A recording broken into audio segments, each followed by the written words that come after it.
Hello and welcome again, all my dear students of Standard 9th.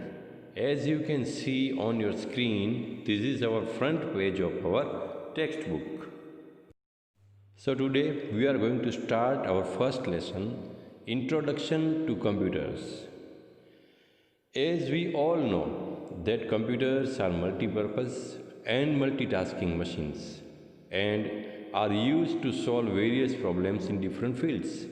जैसा कि हम सब जानते हैं, कंप्यूटर एक मल्टीपर्पज़ और मल्टीटास्किंग मशीन है, यानी कि बहुत सारे काम करने के लिए एक मशीन यूज़ होता है जो है कंप्यूटर, और वो हमारे वर्ल्ड में अलग अलग फील्ड में उसको हम यूज़ कर सकते हैं. Computers are useful in industries, educations, government, research and also in entertainment areas. Computer को हम बहुत सारे फील्ड में यूज़ करते हुए देख सकते हैं, जैसे कि हमारे स्कूल में भी होता है, इंडस्ट्रीज़ में भी होता है, बड़े बड़े उद्योग में, फिर एजुकेशंस और गवर्नमेंट में भी अलग अलग सेक्टर्स में उसको यूज़ होते हुए हम देखते हैं, जैसे कि बैंक, रेलवे, बस स्टेशन, फिर साइंस एंड रिसर्च में, डिफेंस में और एंटरटेनमेंट में भी कंप्यूटर का यूज़ होता है. As per the name, computer computes, but computing does not mean only mathematical computing. It also includes a variety of logic based task. Computer का नाम कंप्यूटर जो है वो कंप्यूट से रखा गया है, लेकिन उसका मतलब ये नहीं है कि कंप्यूटर का यूज़ सिर्फ हम कुछ कैलकुलेशंस करने के लिए ही करते हैं, ऐसा उसका मीनिंग नहीं है. लेकिन आज के दौर में कंप्यूटर बहुत सारी जगह पर अलग अलग काम ख़त्म करने के लिए कंप्यूटर का यूज़ होता है. जैसे हमने पहले ही पैराग्राफ में पढ़ा कि हम उसको स्कूल में, एजुकेशन में, इंडस्ट्री में, गवर्नमेंट सेक्टर्स में, रेलवे स्टेशंस में, हॉस्पिटल्स में, रिसर्च में, बहुत सारी जगह पर कंप्यूटर का यूज़ होता है. To get any task done with the help of computer, one needs to prepare systematically defined step by step clear guidelines. These guidelines are generally written in simple English language and are called algorithms. Computer को कोई भी काम ख़त्म करने के लिए एक define की हुई स्टेप बाय स्टेप एक इंस्ट्रक्शन दी जाती है, जिसको हम एल्गोरिदम कहते हैं. और आपने ये एल्गोरिदम के चैप्टर्स स्टैंडर्ड 7 और 8 में आप पढ़ चुके हैं आप, तो वही एल्गोरिदम की हम बात करते हैं. और एल्गोरिदम क्यों होता है, फिर से आपको बता देता हूँ कि जैसे कोई एक प्रोग्राम सॉफ्टवेयर आपको बनाना है, तो आपको वो सॉफ्टवेयर के लिए क्या क्या बटन्स, फील्ड्स और टेक्स्ट फील्ड्स वगैरह चाहिए, कौन सा सेक्टर इस सॉफ्टवेयर को यूज़ करेगा, वो सब कुछ डॉक्यूमेंटेशन में आपको लिखना होता है. फिर उसकी प्रोसीजर लिखनी होती है कि एक ये सॉफ्टवेयर बनाने के लिए क्या क्या स्टेप में मैं आगे बढ़ूँगा. वो स्टेप लिखने की जो टेक्निक है उसको हम एल्गोरिदम या फ्लो चार्ट भी कहते हैं. अभी आपने एक वर्ड सुना, फ्लो चार्ट और एल्गोरिदम. तो फ्लो चार्ट के बारे में मैंने आपको अभी समझाया कि जो डॉक्यूमेंटेशन बनता है सॉफ्टवेयर बनाने के लिए, उसको हम फ्लो चार्ट कहते हैं, जो टेक्स्ट फॉर्म में होता है, जो इंग्लिश में लिखा जाता है.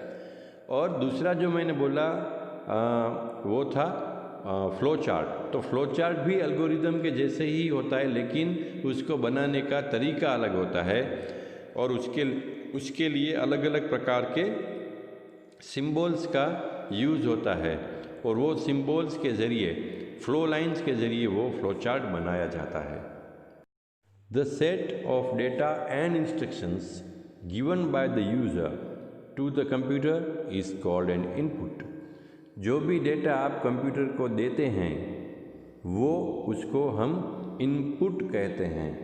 जैसे कि आपने कोई पिक्चर उसमें मोबाइल में से लिया, स्कैनर में से लिया, या कोई डेटा आपने किसी भी डिवाइस से कंप्यूटर के अंदर, जैसे कि कीबोर्ड से भी कुछ टाइप किया, तो उसको हम इनपुट कहते हैं. The computer processes this input and gives results. to the user. This result is called an output.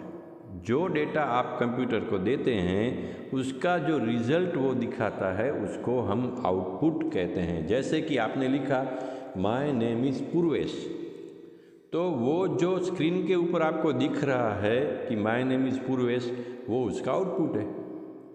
तो जो भी डेटा हम अंदर डालते हैं कंप्यूटर उसका रिज़ल्ट यानी कि आउटपुट हमको दिखाता है। Devices used for the input purpose are known as the input device. For example, keyboard, mouse, joysticks, barcode reader, universal serial bus यानी कि USB etc. जो डिवाइस कंप्यूटर के अंदर डेटा इनपुट करने के लिए काम आता है उसको हम इनपुट डिवाइस कहते हैं। For example it could be keyboard, mouse, joystick, barcode reader and USB, वो कुछ भी हो सकता है।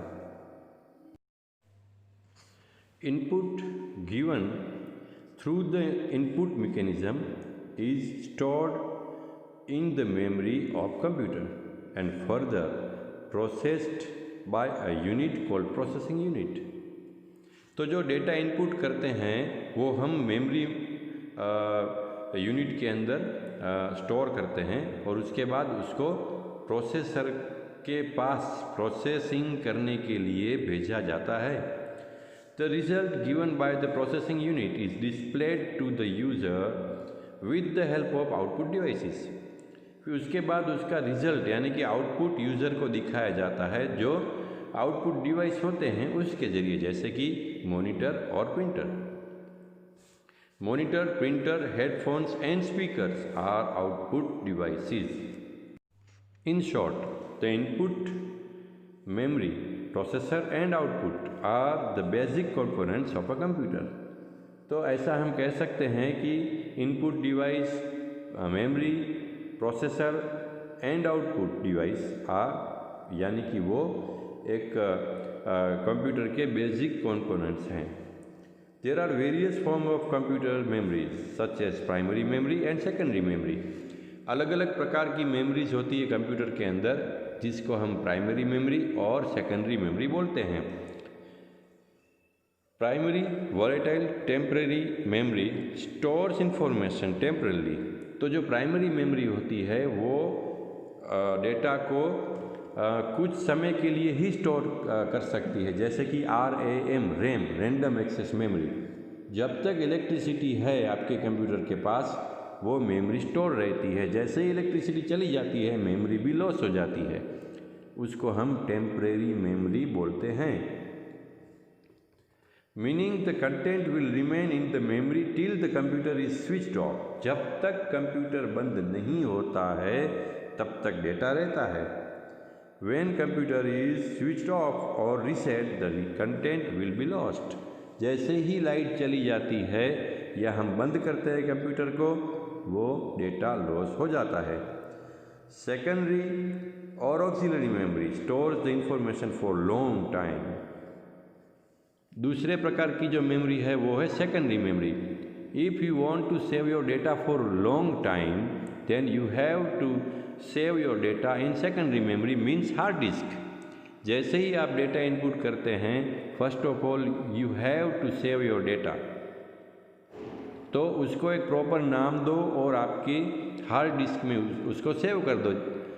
तो फ़ायदा ये होगा कि लाइट चली भी जाती है तो भी आपका डेटा लॉस नहीं होगा। वो जो मेमोरी है उसको हम परमानेंट मेमोरी भी बोल सकते हैं। So my dear students, as we all know the memory concept is quite useful for us. That's why I have to discuss deeply this concept. तो दोस्तों ये जो मेमोरी कॉन्सेप्ट है वो काफ़ी इम्पोर्टेंट है, तो उसको थोड़ा अंदर से समझते हैं। जैसे कि मैंने आपको बताया कि दो तरह की मेमोरी होती है, उसमें जो RAM रैम यानी कि टेम्परेरी मेमोरी जिसको हम बोलते हैं, और परमानेंट मेमोरी होती है दूसरी जिसको हम सेकेंडरी और ऑक्सिलरी मेमोरी बोलते हैं। दोनों के बीच का डिफरेंस ये है कि रैम जो है वो एकदम स्पीडी होती है और हार्ड डिस्क जो है वो थोड़ी स्लो होती है। वो कैसे पता चलता है? तो जैसे आप कुछ डॉक्यूमेंट टाइप कर रहे हैं तो वो टाइपिंग कर रहे हैं, वो जब तक सेव नहीं करते तब तक वो डेटा जो है वो रैम में रहता है, तो आपको जल्दी से वो दिख जाता है, मिल जाता है। और जब भी आपने डेटा उसको सेव किया कुछ नाम देखकर, तभी वो हार्ड डिस्क में चला जाता है। अब समझ लीजिए कि हार्ड डिस्क में चला गया, उसके बाद उसको data when you want to retrieve the data from the hard disk, तो वो उसका एक्सेस टाइम जो है, यानी कि आप फाइंड करके उसको ओपन करते हैं तो 2-3-4 सेकंड वो प्रोसेस करने में लगाता है। But in the RAM different scenario is there, कुछ भी समय नहीं गंवाता है और वो आपके सामने डेटा रख देता है। वो रैम का एडवांटेज है, लेकिन मेजर डिसएडवांटेज वो है कि अगर लाइट चली जाती है तो रैम में से डेटा इरेज हो जाता है। लेकिन at the same time hard disk में वो डेटा रहता है फॉर द लॉन्ग टाइम, आप लंबे समय तक वो डेटा हार्ड डिस्क में रख सकते हैं। That's why we call it permanent memory और secondary memory. Devices that use secondary memory are known as the secondary storage device, such as hard disk, compact disk। उसको हम हार्ड डिस्क भी बोल सकते हैं, और दूसरी जो ऐसी ही मेमोरी आती है उसको हम कॉम्पैक्ट डिस्क यानी कि CD या DVD हम बोलते हैं। The secondary storage is non volatile, slow, less expensive and large in capacity as compare to the primary memory. अभी मैंने आपको बताया कि सेकेंडरी मेमोरी जो है वो नॉन वोलेटाइल है, यानी कि वो घटती बढ़ती नहीं है, वो जितनी है उतनी ही रहती है, लेकिन काम करने में थोड़ी स्लो है और रैम से कीमत में भी सस्ती है। राइट, तो ये दोनों का डिफ्रेंशिएट मैंने आपको क्लियर किया। The arithmetic and logical computations are performed by a unit called arithmetic logic unit, यानी कि ALU।